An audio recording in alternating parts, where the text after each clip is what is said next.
अध्यक्ष महोदय एवं सभा में उपस्थित सभी छत्रानी माताओं को मेरा प्रणाम। मैं जया सिंह सिकरवार, ग्राम पुनाई, जिला हजारीबाग की रहने वाली हूँ। अध्यक्ष महोदय, जया सिंह तो बस मेरा नाम है। मेरा पूरा परिचय है। मैं क्षत्रिय कुल में जन्मी मर्यादा पुरुषोत्तम प्रभु श्री राम की वंशज हूँ। यहाँ मैं आप सबसे एक सवाल पूछना चाहती हूँ, क्या क्षत्रिय कुल में मात्र जन्म लेने से ही मैं क्षत्रानी हो गई? मेरे विचार से शायद नहीं, क्योंकि क्षत्रानी वही होती है जिसे शस्त्र और शास्त्र दोनों का ज्ञान प्राप्त हो, अर्थात अपने कुल, मर्यादा, धर्म और संस्कार को समझना एवं उसकी रक्षा करना ही क्षत्रानी धर्म है।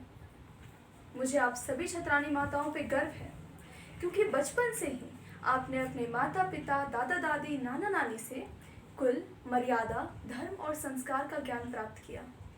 मगर असल समस्या तो हम यंग जनरेशन्स के साथ है, जो इन सब बातों से बहुत दूर होते चले जा रहे हैं। The real problem is with we youngsters that we are not ready to understand who we really are. Chhatrani माताएं, अब मैं आपको शास्त्र से संबंधित कुछ बातें बताना चाहती हूँ जो मुझे मेरी माँ ने सिखाया है। यदि आप अपने कुल, मर्यादा, धर्म और संस्कार को समझना चाहते हैं तो सर्वप्रथम आपको मर्यादा पुरुषोत्तम प्रभु श्री राम को समझना होगा। राम क्या है?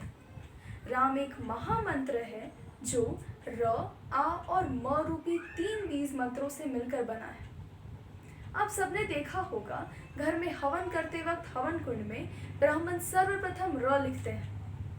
र का मतलब कृषाणु अर्थात अग्नि होता है। आ का मतलब भानु अर्थात सूर्य होता है और म का मतलब हिमकर अर्थात चंद्रमा होता है। रामचरितमानस में गोस्वामी तुलसीदास जी कहते हैं, बंदहु नाम राम रघुबर को, हेतु कृषाणु भानु हिमकर को, विधि हरिहर में वेद प्राण सो, अगुण अनुपम गुण निधान सो। अर्थात बंदहु नाम राम रघुबर को, मैं श्री रघुनाथ जी के राम नाम की वंदना करता हूँ। हेतु कृषाणु भानु हिमकर को, जो कृषाणु, भानु और हिमकर अर्थात अग्नि, सूर्य और चंद्रमा के 20 मंत्र र, आ और म से मिलकर ब्रह्मा, विष्णु और शिव रूप में विद्यमान है। विधि हरिहर में वेद प्राण सो, जो वेदों के प्राण हैं। अगुण अनुपम गुण निधान सो, और गुणों के भंडार हैं। आगे गोस्वामी तुलसीदास जी कहते हैं, महामंत्र जोई जपत महीशु, काशी मुक्ति हेतु उपदेशु, महिमा जासु जान गण राव, प्रथम पूज्यत नाम प्रभाव। अर्थात महामंत्र जोई जपत महेशु, राम एक महामंत्र है जिसका जप स्वयं महेश्वर शिव जी भी हर श्वास में किया करते हैं। काशी मुक्ति हेतु उपदेशु, और इसीलिए काशी को मुक्ति का धाम भी कहा गया है। महिमा जासु जान गण राव, प्रथम पूज्यत नाम प्रभाव। इसकी महिमा तो स्वयं गणेश जी भी जानते थे और इसीलिए वो प्रथम पूजे जाते हैं। छत्रानी माताएं, ये तो हुआ शास्त्र का बात। अब मैं आपको शस्त्र अर्थात अपने कुल, मर्यादा, धर्म और संस्कार की रक्षा कैसे की जाए इस बारे में कुछ बताना चाहती हूँ। सबसे पहले मर्यादा पुरुषोत्तम प्रभु श्री राम कहते हैं, हम क्षत्रिय मृग्या बन करही, तुमसा खल मृग खोजत फिरही, रिपु बलवंत देख नहीं डरही, एक बार कालहु सन लड़ही। अर्थात हम क्षत्रिय हैं, हम वन शिकार करते हैं और तुम्हारे जैसे दुष्टों को खोजते फिरते हैं। हम किसी भी बलवान शत्रु को देख के नहीं डरते और यदि जरूरत पड़ी तो एक बार काल से भी लड़ सकते हैं। छत्रानी माताएं, ये तो हुई त्रेता युग की बात। द्वापर युग में भी मर्यादा पुरुषोत्तम प्रभु श्री राम पुनः अवतरित होते हैं श्री कृष्ण के रूप में, जिन्हें लीलाधर भी कहा गया है। मैं आप सबको बता दूं, श्री कृष्ण की लीला को समझना हम आम इंसान के बस की बात नहीं है। यदि आप श्री कृष्ण की लीला को समझना चाहती हैं तो सर्वप्रथम आपको मर्यादा पुरुषोत्तम प्रभु श्री राम की मर्यादा को समझना होगा, तभी आप श्री कृष्ण की लीला को समझ सकते हैं। द्वापर युग की तरह ही कलयुग में भी कई ऐसे वीर महापुरुषों ने जन्म लिया जो साक्षात भगवान के अवतार ही थे। पृथ्वीराज चौहान, इतिहास के गौरव बप्पा रावल, समर सिंह, महाराणा हमीर सिंह, राणा कुंभा, राणा सांगा, वीर शिरोमणि महाराणा प्रताप, कर्ण सिंह, राज सिंह, कौरा, बादल जैसे अनेक महावीर पुरुष हुए जिन्होंने इस देश के लिए अपना सर्वस्व बलिदान कर दिया। छत्रानी माताएं, अब मैं आपको इतिहास से संबंधित कुछ बातें बताना चाहती हूँ। पहले तो मैं आप सबको ये बता दूं कि इतने वर्षों से हम जो इतिहास पढ़ते आ रहे हैं वो हमारा असल इतिहास तो है ही नहीं। कई ब्रिटिश और वामपंथी इतिहासकारों ने एक ऐसा नैरेटिव सेट कर दिया कि हमारे बाप दादा गुलाम थे।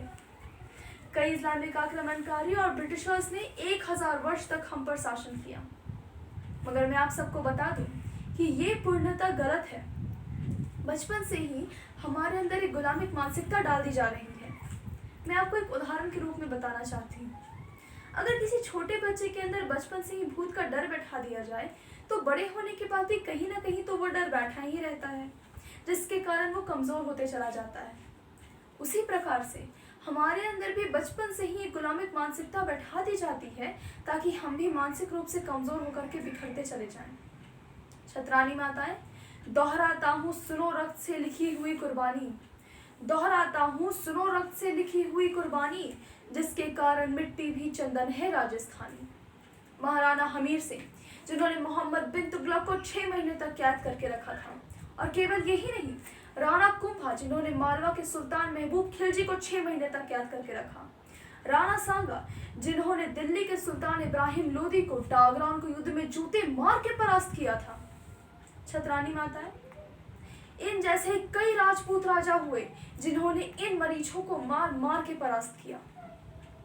अब मैं आप सभी को एक ऐसी प्रूवन स्टोरी बताना चाहती हूँ जिसे इन इतिहासकारों ने हम सबसे छुपा के रखा।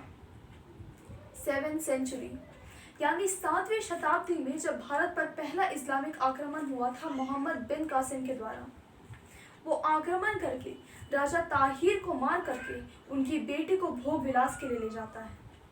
उस वक्त राजा ताहिर का बेटा भागते हुए जाता है मेवाड़ के महाराणा बप्पा रावल के पास और उन्हें सारी घटना विस्तार से बताता है। महाराणा बप्पा रावल समझ जाते हैं कि ये मरीज शांति वार्ता करने योग्य नहीं है। वे फौरन वहां से निकलते हैं और प्रतिहार राजा और गुजरात के राजाओं के साथ मिलकर के एक बड़ी सेना खड़ा करते हैं। उस वक्त बप्पा रावल के नेतृत्व में जोधपुर में एक घमासान युद्ध होता है। मैं आप सबको बता दूं, अरेबियन हिस्ट्री में वे लोग खुद मानते हैं कि राजपूत राजाओं ने ऐसा नरसंहार किया कि हमें कहीं सर छुपाने का भी जगह नहीं मिला था। उसके बाद बप्पा रावल मोहम्मद बिन कासिम को पीटते हुए ले जाते हैं ईरान तक। वहां से लौटते वक्त अफगानिस्तान में सलीम नाम का बादशाह बैठा रहता है, जिसे हटा के बप्पा रावल अपने भतीजे को बैठा देते हैं।